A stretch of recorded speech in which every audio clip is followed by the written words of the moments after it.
এই আরপিএম এর কাটা অটোমেটিক আপনার ১,৫০০-এ উঠা যাইতাছে। এটা এখন মাত্র গাড়ি স্টার্ট দিছিলাম আমি, তো এখন আর কি গাড়িটা একটু সরাইতে হয়েছে, তো যেখানে পার্কিং করছিলাম ওইখানে।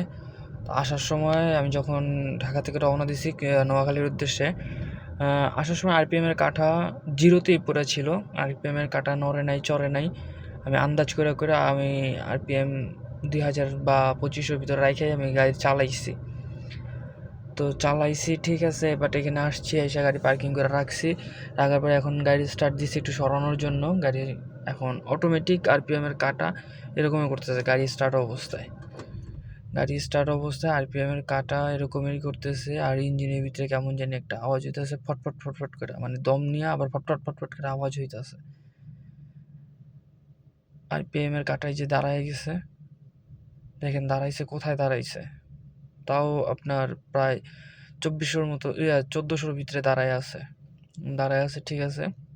কিছুক্ষণ পরপর আবার ফটফট করে উঠা এই যে আবার কাটা আপ ডাউন করতেছে। গাড়ি কিন্তু পার্কিংয়ে, গাড়ি গিয়ারে নাই, কোনো কিছু তো নাই, পার্কিংয়ে রাখা গাড়ি।